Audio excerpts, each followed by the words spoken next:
we go. Right then. So welcome to Reset Your Health. It's the theme of this is really, we've spent the summer, many of us have been on holidays and trips, camping, singing camps, sharing food. Maybe you've been overseas. But very often when we go on trips, it means that indulgence comes with it, and sometimes overindulgence. And the knock-on effect of that, I mean, no guilt, I do it too. But the knock-on effect of that is it can make our symptoms worse. I know the first thing on everybody's mind is weight gain, but let's try and make that less important right now.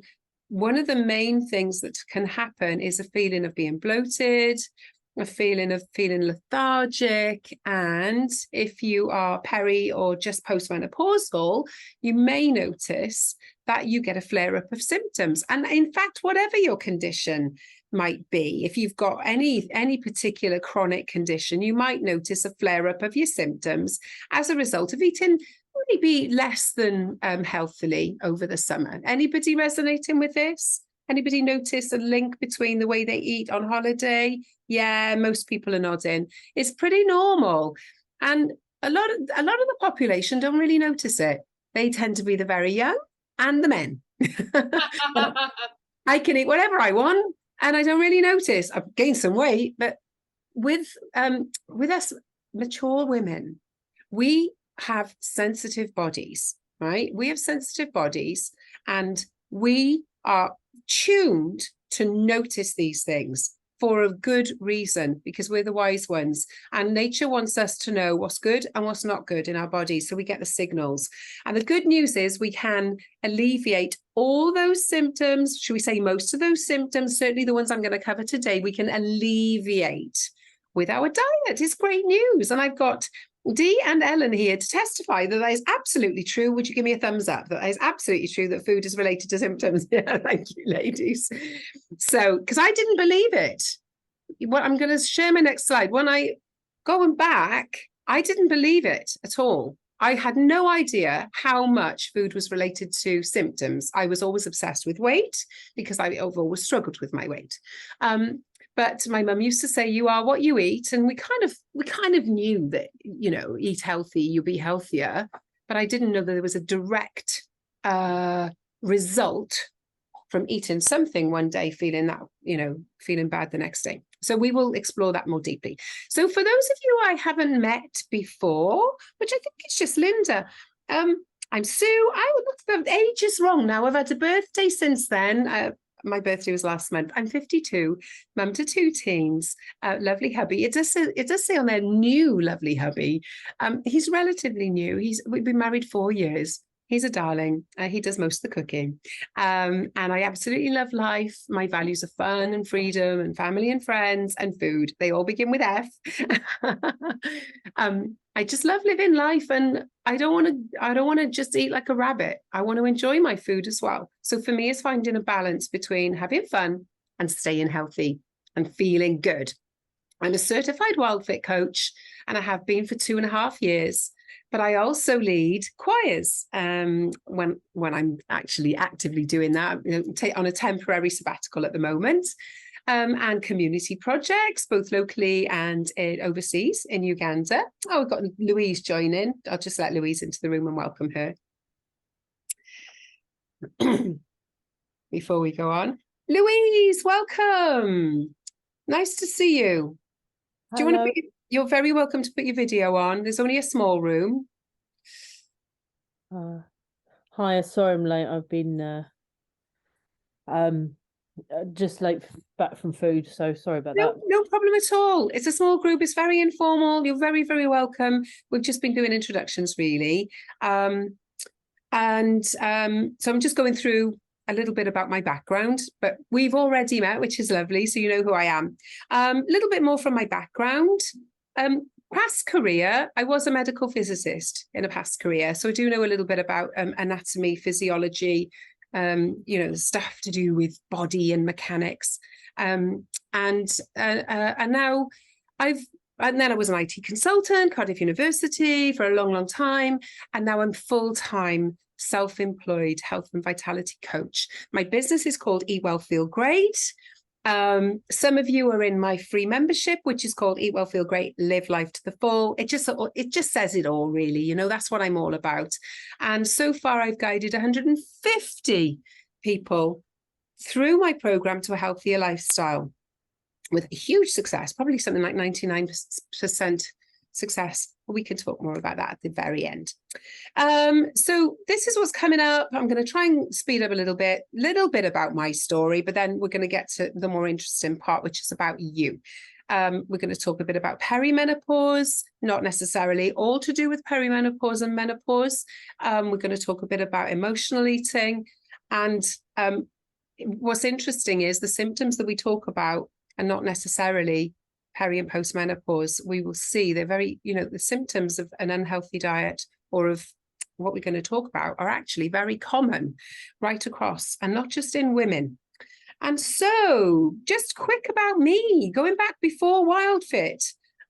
This was taken, what's that, like 5 years ago, Mum and Dad's golden wedding anniversary with my nanny Mags.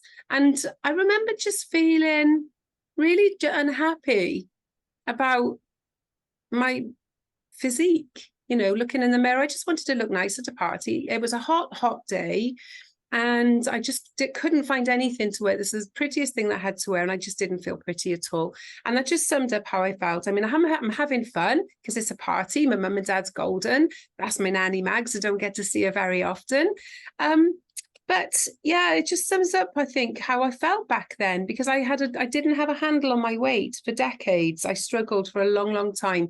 But love fun, love freedom, love food, that was part of the reason why I had a problem. But it was partly genetic as well. I've had weight trouble for a long, long time. But back then I was probably just starting perimenopause. I probably wouldn't have known perimenopause symptoms back then, but since then they started kicking in. And things like stiff and achy joints, brain fog, night sweats. I've never actually had like hot flushes so far, but night sweats I was definitely aware of. But even going back before, even into my 30s, I've been stiff and achy, and I never knew that it was to do with food. And I can tell you now, I am not stiff and achy anymore. I'm feeling so much more flexible, so much lighter, so much more bouncy, vibrant, even now than I did in my 30s. So we probably go back 20 years and say I'm feeling better now than I did 20 years ago, honestly. So I know we're talking about symptoms and we're not focusing on weight, but those of you who are thinking about your weight, do we all now understand that dieting really isn't the answer? Dieting, I'm getting some nods. Some diets work for some people. Most diets don't work for most people. And so, it tends to be, it works for a short time. You use your willpower, you stay motivated. And then there comes a point where you get fed up and it's unsustainable. And diets aren't designed to be a lifestyle. They're designed to be a short-term fix. And they can be exactly that. I'm not knocking all diets, but generally speaking, what we need is a complete shift, not just of here's how to eat, but a mind shift around how we need to eat on an ongoing basis. And the other thing that we need, let's just go through the list of what doesn't work. It's come to that point about willpower. Diets require willpower, and that's what makes them short-lived. Because willpower, you can't have willpower all the time. You can't be motivated all the time. And so we need something that doesn't require you to rely on willpower. That we need something that feels so good you want to do it. Okay, so we'll come to that. It ignores the positive psychology. It ignores the emotional eating side of things. Dieting ignores why do we turn to foods for comfort? Why do we have sugar cravings? Why do we, why do we eat the foods we eat? Certain diets tend to ignore all that. And they play on our guilt. How much do you weigh this week? Oh, if you lost 2 pounds, that's brilliant. Oh, you haven't lost anything. Boo. Guilt and shame. I did that for 15 years. And I decided I wasn't doing it anymore. I didn't want to queue up and get weighed. I didn't want to be told what to eat. And I didn't want to do something that was either I was either on it or off it. That's how I felt. I was either on it or off it all the time. And I decided about 10 years ago that I was going to quit dieting.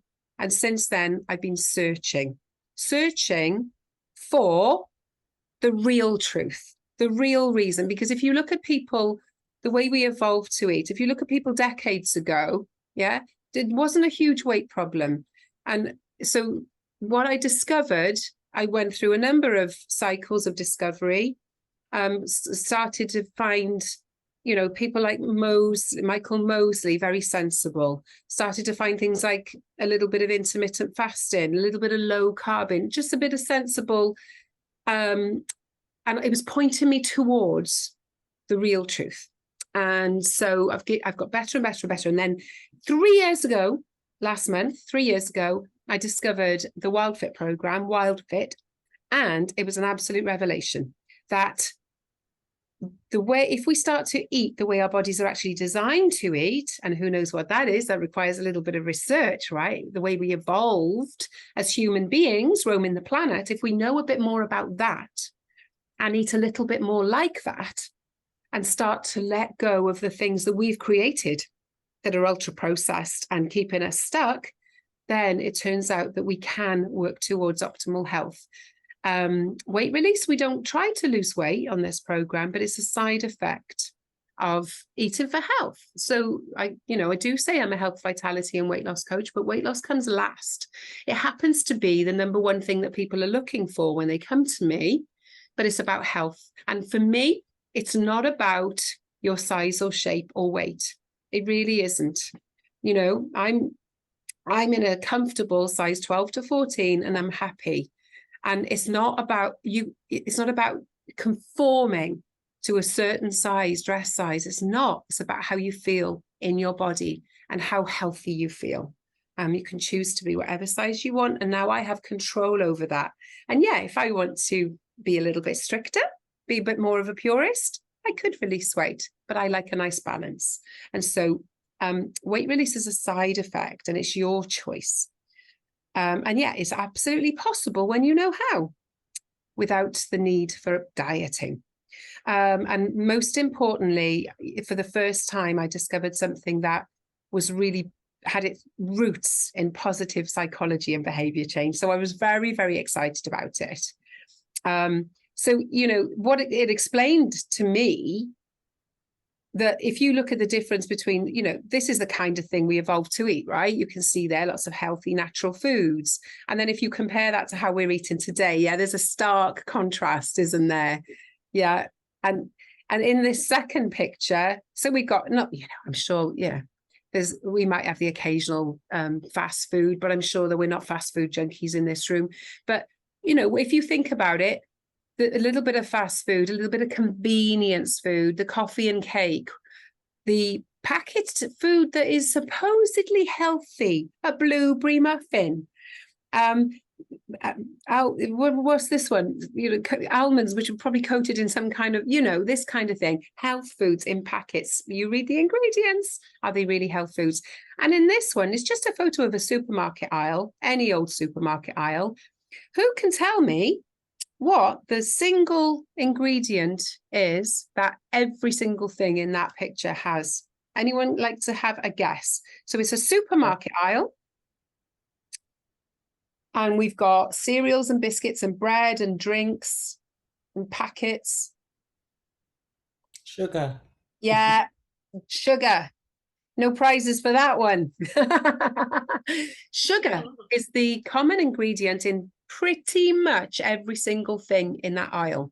Now, if that's a packet of plain pasta I can see on the bottom shelf, that doesn't. That's, generally speaking, the plain pasta and the plain rice don't have sugar, but pretty much everything else does.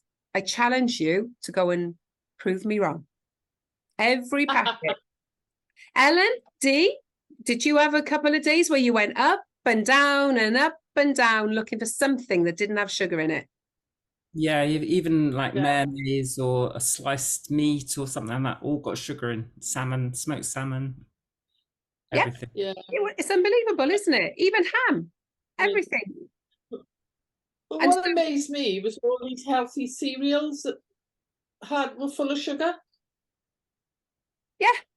A so-called healthy cereal, granola or oats or Oaty Bix or something like that. And they've all got added refined sugar. And it's not even added natural sugars, it's added processed refined sugar. Now, what we know about processed refined sugar, and I'm not doing a guilt trip now because we all have it in some shape or form. What I'm shaming is the food industry for injecting this stuff. Why do they do it? To keep us hooked. They do it to keep us hooked on their brand. If you've got two brands, one has lots of added sugar, one has less because they're a more health conscious brand like Asda, you will find the sugary one generally more yummy. The general population will find the sugary one more yummy, and will probably, if they're not thinking about sugar content, they're going to go, oh, I prefer the taste of that one, not knowing why. And that's what the industry does to keep us hooked, even in our mustard, even in our ham. And when you start to take a break from it, you can taste it. You're like, oh my God, this ham tastes sweet. So it's a battle that we're having with the food industry because they are keeping us hooked and they're keeping us misinformed by labeling things healthy, low fat. The sugar is the problem because, and we're all ladies here this evening. I did have one chat booked on sugar. What we've noticed, me, my clients, turns out that's probably the number one contributor towards joint stiffness, joint pain, chronic inflammation. The number one. Has anybody noticed this, that sugar really triggers their inflammation? Yeah. Do you notice it, didn't you? Your inflammation went down. Ellen, did you notice the... I think it brings about water retention. Water retention is another word for it. Right, so you think your rings are all tight. That's it. Almost quite completely, and you can't get... Have a sugary meal. And then you can't get your ring off. And I'm thinking, well, if it's happening to my fingers, it's probably happening all the rest around me. Exactly. So we tend to do the ring test. I tend to do the ring test, and my clients are doing it as well now. And when your rings are tight, notice what it is you've just eaten, either just before or the day before. And I do it every day because it's like a feedback loop. And I think, oh, did I get away with that glass of, maybe, I don't know, maybe some sugars crept in unintentionally or intentionally. And did I get away with that? Oh, look, my rings are a bit tight. And the other measure for me is under my eyes, I get a pouchy bag. I think I'm all right at the moment because I've been on the straight and narrow, but a pouchy bag under the eyes, that's another sign of inflammation. But the dead giveaway is stiffness. Stiff hips, stiff knees, stiff joints. Some people get it in their fingers. It's different for everybody. Let's find out what it is for you. So who would like to share what they've noticed about water retention or chronic inflammation in the body? Anybody got any particular signs they've noticed? I think because I've been on WellPit for ages, I notice that the absence of something is difficult to notice, but I don't, even though I'm over 70, I don't get any joint pains. So well done, Dee, because absolute proof that you can control this with the way you eat. Absolute proof. And we're not purists. Dee and I aren't. Anyway, we love our food, we love our lifestyle, but we know what causes it and we know how to eat to avoid it. I sometimes have honey, but the other thing that I really avoid is any artificial sweeteners completely. Yep.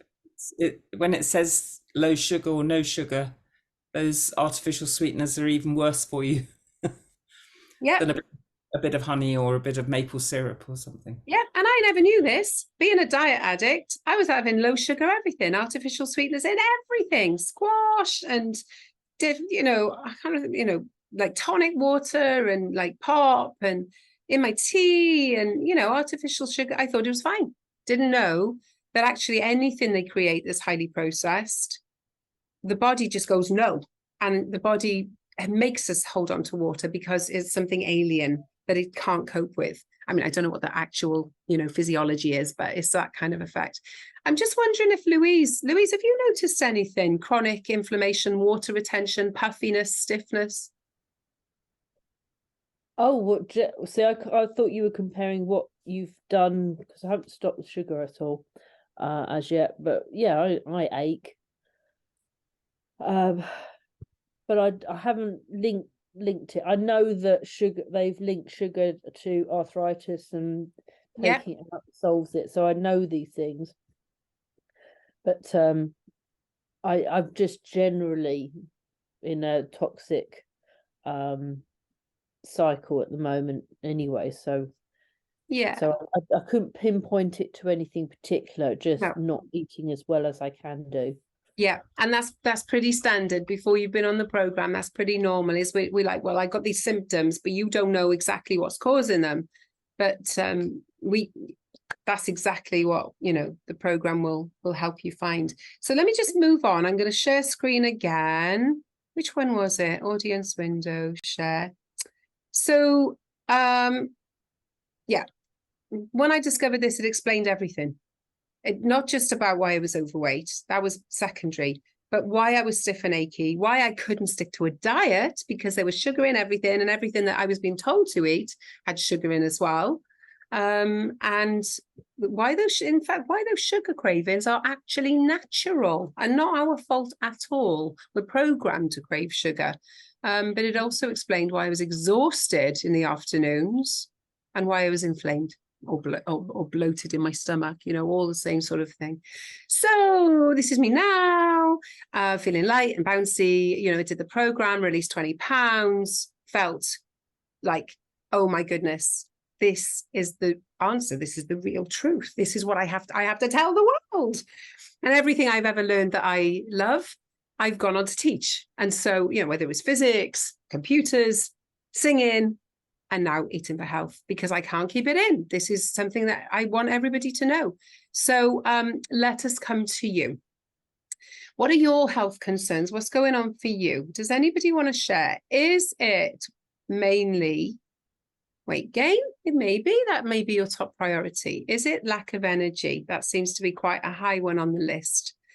Is it joint stiffness, as we've been talking about, or, you know, arthritic pain?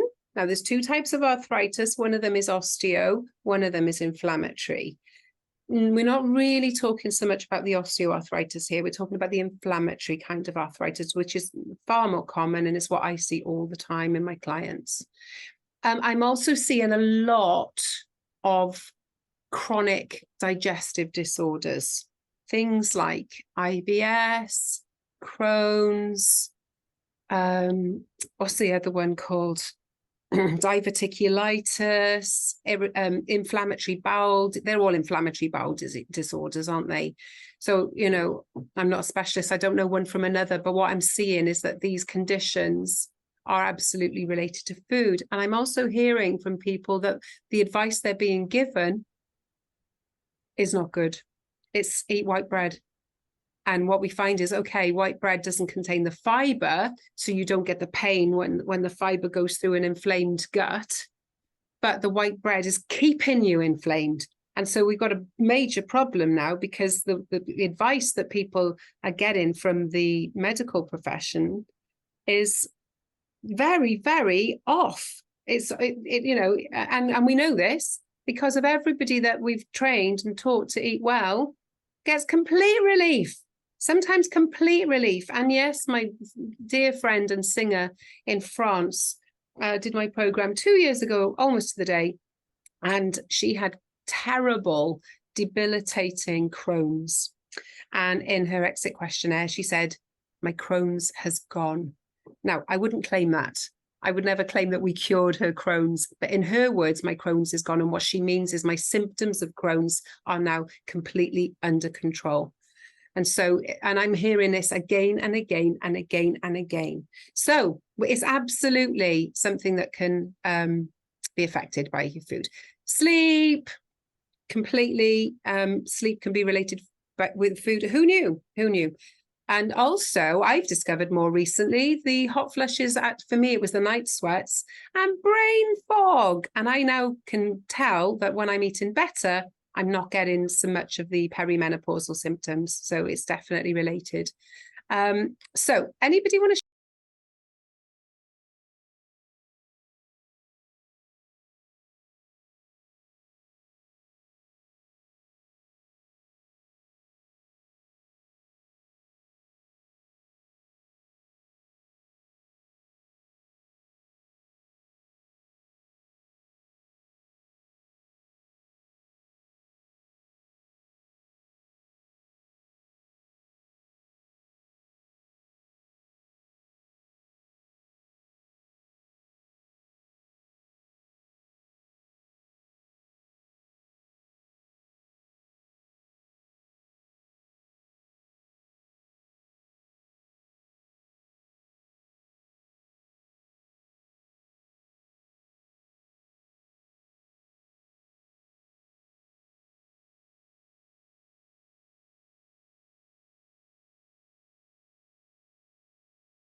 So,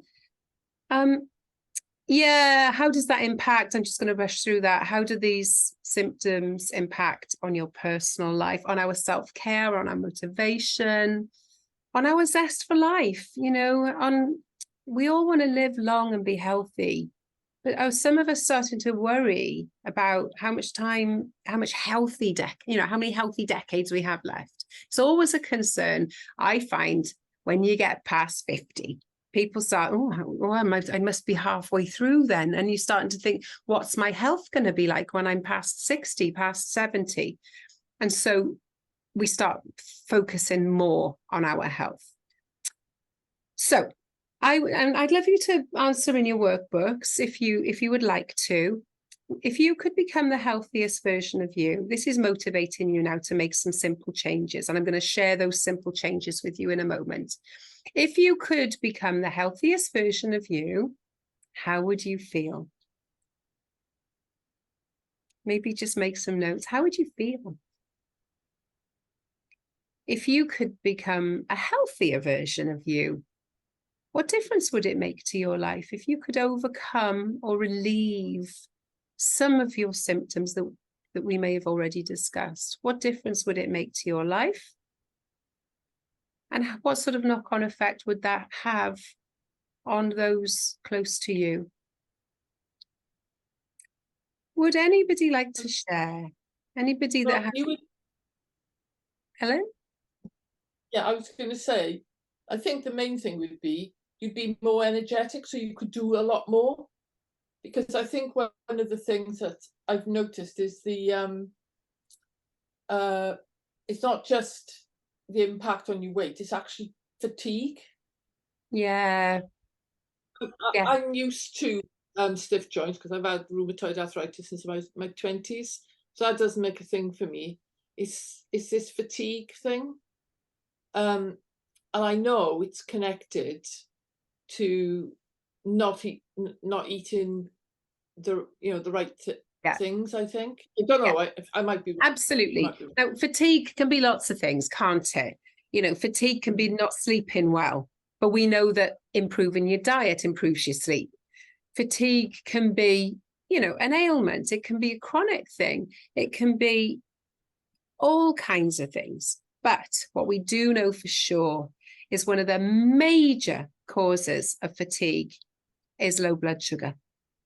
And I don't mean like you're diabetic. I mean, you get these peaks and troughs in your blood sugars. And if you eat sugary, high carby foods, you get this lovely spike and you feel great for 20 minutes or less. And then you get this slump. And that's called the afternoon slump. I used to get it terribly in the evening. I used to think, why am I so tired? It's 7 o'clock in the evening. Later on, I'll be bright as a button, you know, but at 7 o'clock, putting the kids to bed, I couldn't do it. And I was like, oh, so that exhaustion, one of the reasons for that is erratic blood sugars, should we say, rather than erratic blood sugars. And it can be poor nutrition. So if we're not getting all the right nourishment, we're low on something, we can't function properly.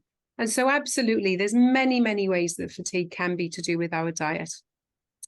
Yeah, it's a really important one, Ellen. Thank you. So going back to our own lifestyle then, and remember, there's no judgment here and none of us are purists, and I'm not asking you to be a purist, but let's just assess what it is that might be holding us back. If we come from the premise that we are what we eat and that we're accepting that food directly responsible for some of our symptoms or exacerbating them, then what is it that holds you back? Is it holidays? For me, there was lots of holidays, lots of parties, lots of special occasions, and I didn't want to give them up. So I continued eating the way I was eating, which wasn't all that bad during the week, pretty good really. But, you know, meals out, takeaways, grabbing food on the run, those were the kinds of things. And then things like birthday cakes. I was a big cake giver and cake baker. And it was part of my life. It was part of my identity. You know, this making elaborate cakes for every birthday. And it was part of my quality of life. but I didn't realize how much it was holding me back. Is it a feeling of being addicted to sugar? Anybody feel like they've got a bit of an addiction to sugar? There's usually a few in every room.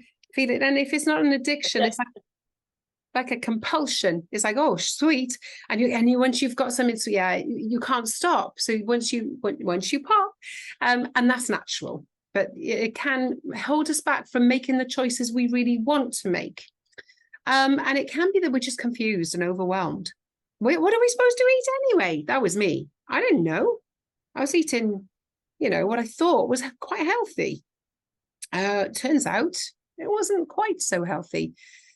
How would it feel then to be at peace with food? If you could ditch dieting and overcome the confusion and just get clear and feel empowered to make the food choices that you know will serve you. So it's about getting the education and then finding the want power, the reason why, the motivation, rather than forced motivation and forced willpower, but actually knowing that when you eat for health, or should we say 80% for health, you're going to feel good and you're going to notice the changes. And so that will drive you to want to do this more.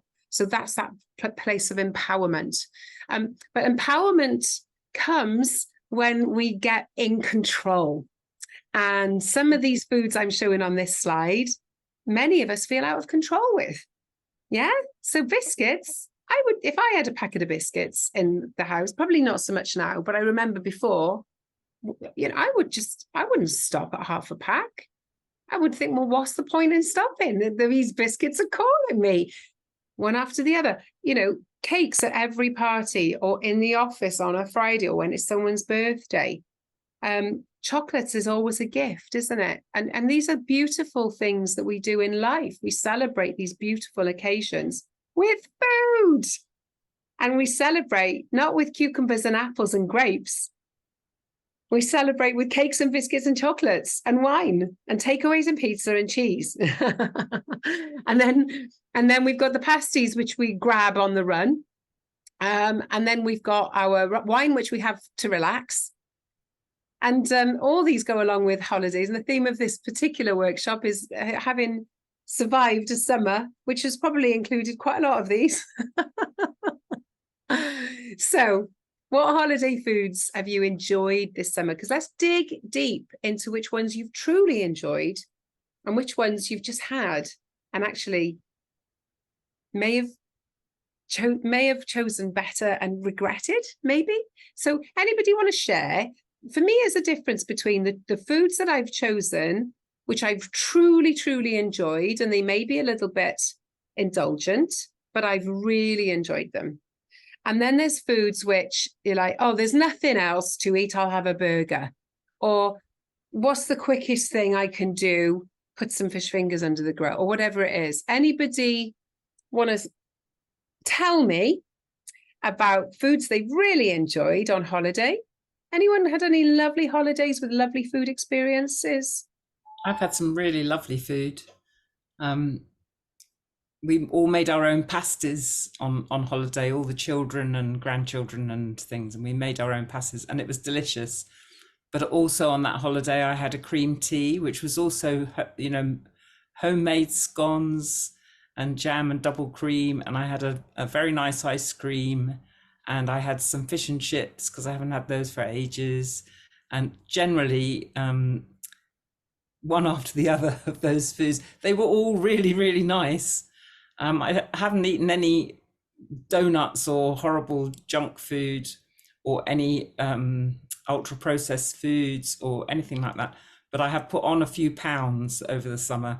Yeah, making me feel a bit sad. Oh, and do you know that we got this wiggle room and it's going to be okay because you know how to release it again? And what Dee is describing with the foods that you consciously chose is your freedom plan, your food freedom plan, yeah? And not wanting the donuts or the junkier stuff anymore. Would you have wanted any of that? No, I don't want anything like that anymore. No. Yeah, that's the difference. Thank you, Still Dee. tempted by the homemade stuff. So, And don't worry about that couple of pounds. You know you can get that off easy and you know how to do it. Anybody else want to share anything that maybe they chose which they regretted?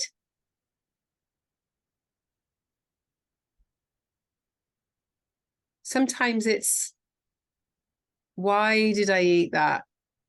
You know, or I thought I was going, I really, really wanted that pizza, but actually after I had it, I wished I hadn't. That happens a lot with fish and chips, actually. It's like, oh, fish and chips.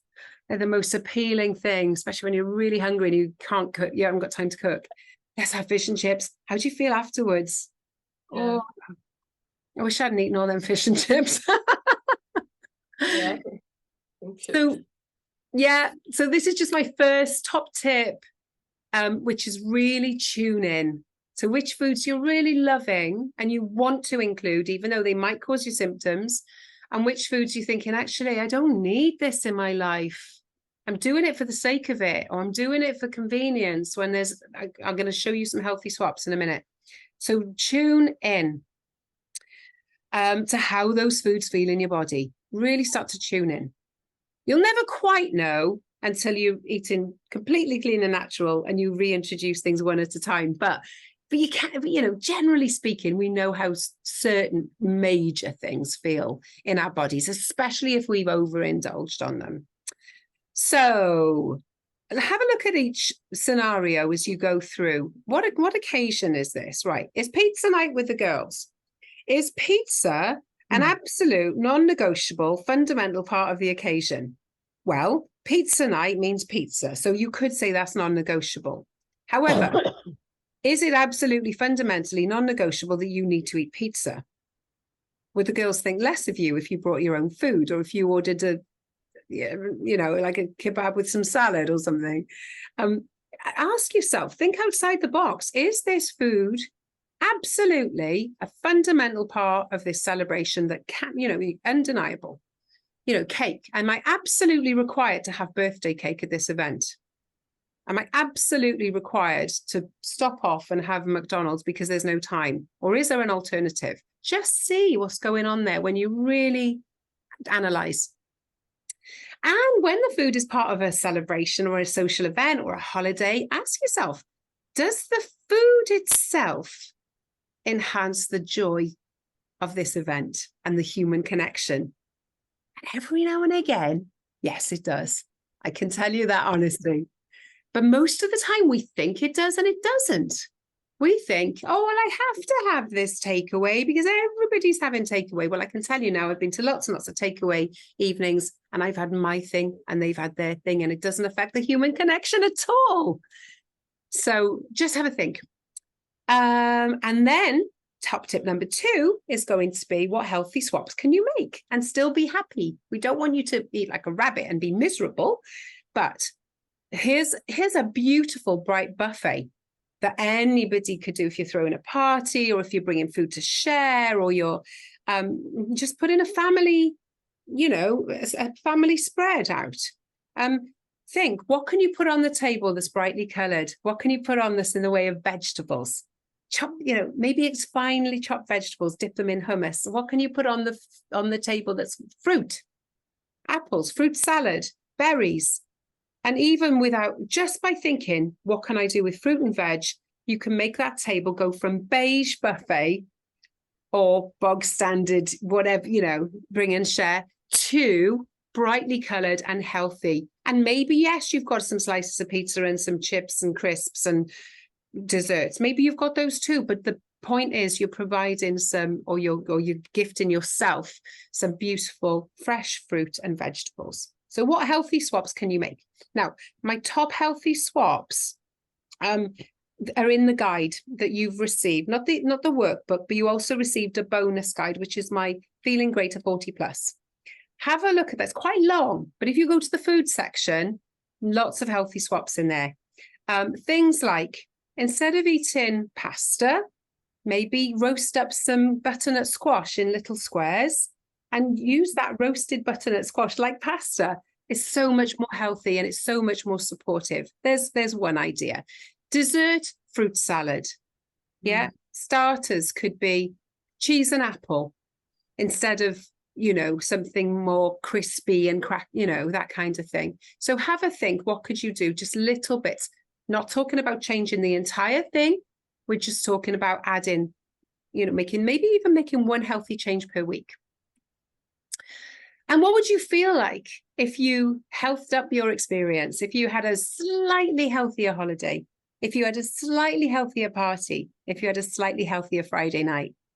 How would you feel? What would that experience look like? How would you feel the next day? And I've got in here as well what example you set in, because this slide was last used on, I did a talk to busy mums and dads. So it was about setting an example to the kids of always making sure there's some lovely fruit and veg available. I've said fruit and veg, but what I've neglected to say is, of course, your healthy proteins as well. So what can you do with chicken? What can you do with fish? What can you do with sliced cold meat? Yeah, those kinds of things. And once you've got those three elements, they're your basics. What can you do with nuts? What can you do with seeds? Now that gets a little bit more advanced. I've got lots and lots of ways to share with you about nuts and seeds. Let's have a look then. We're going to go on. Steps you can take right away. Now, I don't notice I've got a blank there, but I've probably already given you that blank, which was the tuning into the true experience, mindful swaps. I can't remember. There's a 5 there somewhere. I just forgot to type it in. So drink more water, right? Everybody thinks, oh, we've heard this before. It's absolutely true, ladies. It's life-changing when you drink enough water. So you want to be getting about 2 litres, generally speaking, or aim towards 2 litres. So if you've got a nice bottle like this, these tend to be 600 mils. You want to be getting at least 3 of them, hopefully 4, but that probably 4 is the advanced version. So do increase your water. 1, it's going to make you healthier just by drinking water. 2, it's going to curb the appetite. The appetite for sweet craving is natural. Our thirst wants us to go and find food in the form of sweet foods like fruits. So the thirst is absolutely one of the human hungers. When you're drinking plenty of water, some of those cravings just go away. So next time you've got a craving or you want something sweet or you don't know what you quite want, you're probably thirsty. So trust me on that one. We've talked about healthy swaps. That was the next one. Adding in more of the good stuff, one bit at a time, where you can. Veg, fruit, healthy proteins. Tune into the true experience that you're getting with food. Tune into exactly what the occasion is and why that food is relevant, how it makes you feel. And of course, the other one, tune into the experience. And that was the 5th one, wasn't it? How it makes you feel. Really tune into how it makes you feel, good and bad. So I got a few more minutes. I'm going to quickly talk about, before we go on to talk about the program, anybody got any questions on my 5 top tips or anything I've sent you or anything I've said? All good. All good? Does everybody feel like they've got some simple steps that they can do? Yeah, absolutely. Great. And if you look at the Feeling Great at 40 plus, there's 9 steps. So there's lots and lots more that you could do, but don't try and do it all because it's not going to work. You can't change behavior suddenly all at once. You really can't. One healthy step a week, one healthy change per week. Right, so let's move on and I'll tell you a little bit for anybody that wants to know more about what I coach and what Dee has done and what Ellen has done. And I know a couple of you in the room have inquired about. It's called my Eat Well, Feel Great 90-Day Health Transformation. It's based on the Wild Fit program, but it's got my coaching wrapped around it. So everything to do with food and behavioral psychology and change and my top tips, that's all wrapped around the Wild Fit 90-Day Challenge. So this is why I call my offering Eat Well, Feel Great. It's all about getting you properly nourished first. It's not about asking you to go on a diet or follow a set food plan or eat this, don't eat that, or stop eating sugar. You know, what we do is we get you properly nourished first before we even ask you to take a break from anything like sugar. right? And when we say take a break, it's exactly that. It's not don't eat sugar for the rest of your life. It's we suggest seeing what it feels like in your body now that you're properly nourished. Spend a couple of weeks doing that. What does it feel like in your body when you take a break from things that are causing inflammation, pain, gut disorders, weight gain? And when you know how it feels when you change that one thing, you feel better. And when you feel better, you go, who'd have thought that that one thing made me feel so much better? You'll never want to go back to life the way it was before. That's how the program works over the course of 13 weeks. So yeah, it's not exactly 13 weeks, 13 changes, but almost that kind of thing. One tiny step at a time, maybe not always tiny. Real foods. So real, normal, sensible, healthy meals, bologneses, curries, stir fries, casseroles, soups and salads, ordinary food, roast meals, nothing special about the foods, right? No shakes, no gimmicks, ordinary, good food. And you'll never go hungry. Weight will come off naturally when you're eating this way. We don't try and lose weight. We don't weigh. In fact, I ask you not to weigh. Stay off the scales because we get obsessed on those. So it's much, much better if you can just focus on eating for health and let that obsession with weight go, because it will happen. The average weight release on this program with me as a coach is 21 pounds average. So this is dear Angie, who's just completed on Friday, and she's shared a lovely testimonial on my Facebook page. She released 14, but my average is 21 because she didn't have a huge amount to release. Tends to be that the ladies who start off larger got more to release. And we often see 3 stones. I've seen 3.5 stones. But on average, including the ones who are already very slender, maybe the slender ones will release 8 to 10 pounds, but on average, we're looking at 21. Top things that we see all the time are improved energy, better sleep, reduced joint pain and stiffness, digestive disorders become, much, much better, if not go completely. And here's the important thing, is feeling much more in control around food, feeling like we've got over our cravings, we understand what we want and why, and feeling much more empowered to make healthy choices because we want to. Not because the diet tells us what we got to eat, but because we want to. Not a diet, not a detox, not a short-term fix. This is a training program for the rest of your life. This is training you how to eat for health, how to eat to feel good. No calorie counting, no limiting fats, because fats can be really healthy. I really, really encourage people to eat extra virgin olive oil, things like coconut oil, cold pressed rapeseed oil. We don't do low fat because it's not healthy. We don't do workouts, but exercise is good for you. We call it intentional movement. I don't really do workouts as such, or I don't coach workouts, but whatever the lovely movement is that makes you feel good, it could be yoga, it could be walking, it could be swimming, it could, whatever it is, if you love it, we will encourage you to do it. But it's not a requirement of the program. Exercise is not a requirement of the program. We focus on the food. No special foods to buy, no supplements to buy. Just a quick note on supplements. We might run over a few minutes, everybody, but I will finish soon. We don't coach supplements because we generally think you don't need them. However, it has come to light in recent years that probably everybody needs magnesium. So do your own research. I'm not a nutritional therapist, but if you're getting cramp or problems sleeping, do look into supplementing magnesium, because I have found pretty much 100% when people tell me they get cramp, I say take magnesium, the cramp goes. And it can definitely support sleep. So you look into that one. That is one exception. We will encourage people to look into taking magnesium if they want to. It's impossible to fail because, and this is where the magic happens, when we ask you to make one change per week, if you don't do that quite as well as you would have liked to, you haven't failed. We look at it and we say, well, what did you do then? And you say, well, I tried, but I had this, I couldn't help myself. I had this thing that I wasn't supposed to have. And we're like, great. How was it? How was the experience? How did it taste? Did you enjoy it? How did it feel in your body? And usually it's like, well, I thought I was going to enjoy it, or I slipped because I just didn't know what to eat, or whatever it was. But we look at that and we solve that problem so that next time we're able to make healthier choices. So it's always, always, always a positive experience, everything you do, which means that you can't fail. There's nothing you can do to fail this program other than stop showing up.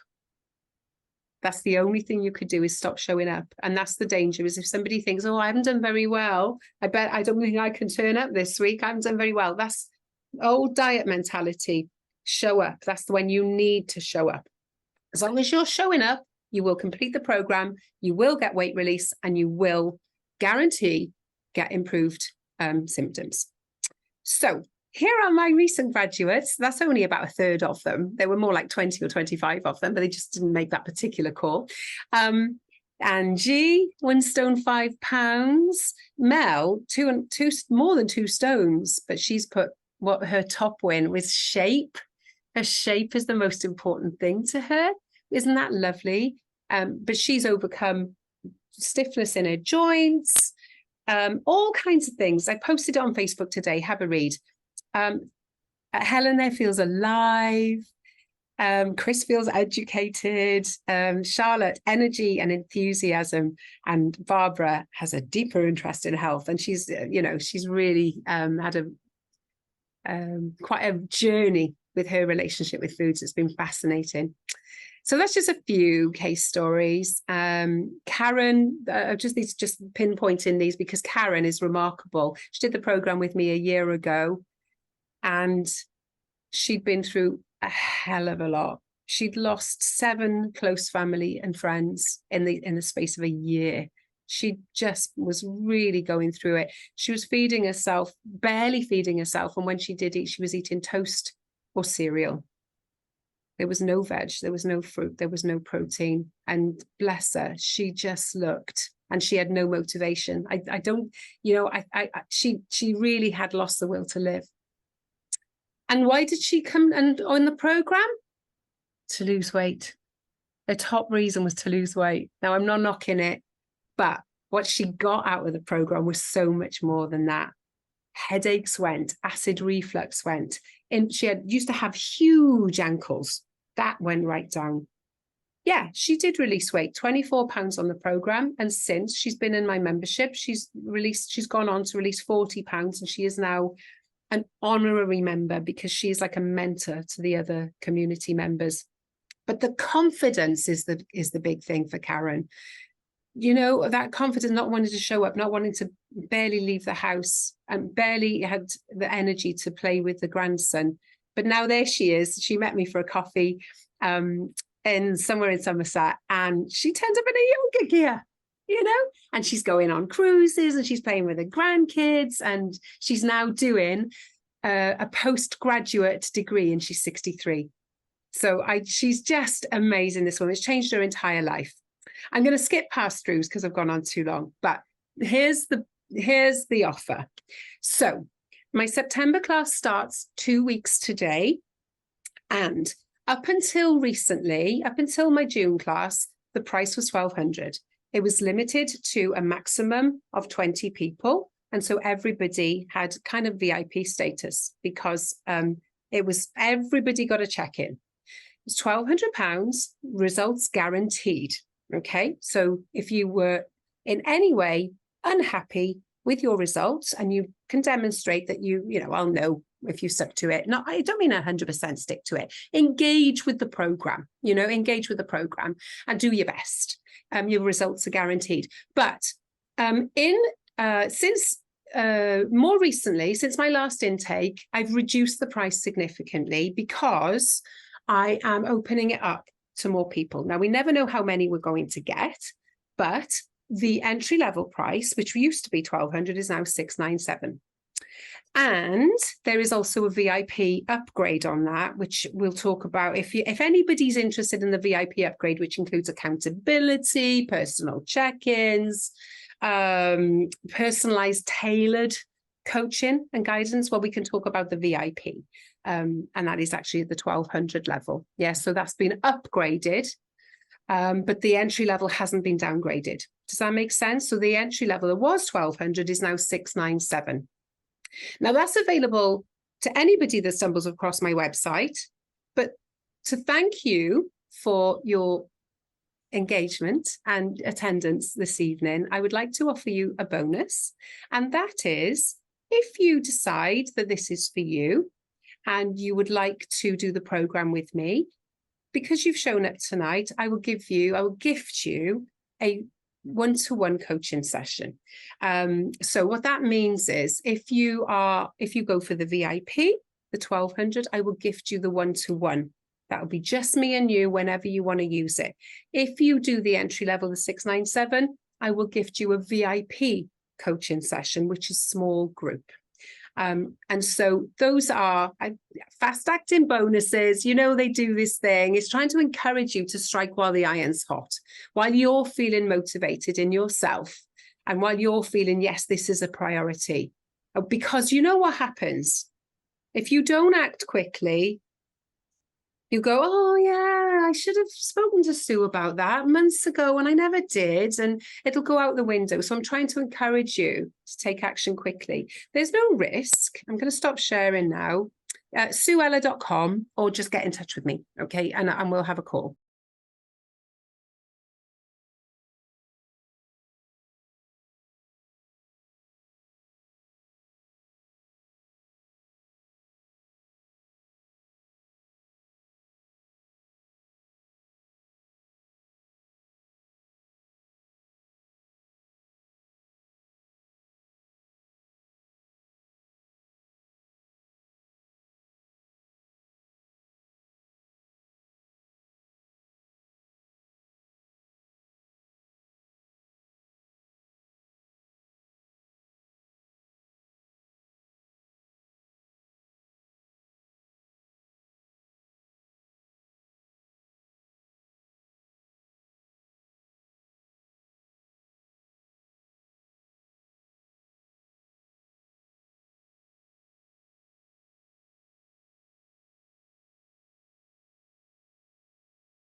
Unmute. Oh, can you hear me now? I can. Good. Yeah, I guess it's not a diet, is it? So you're talking about swapping things and that sort of thing. It's just I'm on a special diet. I'm celiac, so I'm gluten-free, dairy-free, and I also can't have potato. So This diet is perfect for you. Am I right, Joy? Give me a thumbs up. This diet is perfect for you. okay. Can you tell me more? Yeah, I can. Let me just see who's here, because I don't want to spoil any secrets for anybody. Tell you what we'll do. Book in with me. I'll send you the link. Book in with me for a discovery call. And Okay. I can talk to you about the specifics of your case. Because what I don't do is I don't say, and then we give up this, and then we have this, and then we do that. I don't give, because that's why the program is so genius, is it gets revealed. And you don't know what's coming next week until the Friday. But for somebody who has a condition and needs to be absolutely confident of what's coming, and you've got a good reason for that, then absolutely I'll disclose what's coming. So book on a call and we'll do that one-to-one, shall we? Thank you. Yeah, my Thank pleasure. you. Look forward to speaking to you. Thank you very much. Take care. I'll say goodbye to you all now because I don't think there's any more questions. Thanks so much for being here. Lovely to see you all. And I will see you all very soon.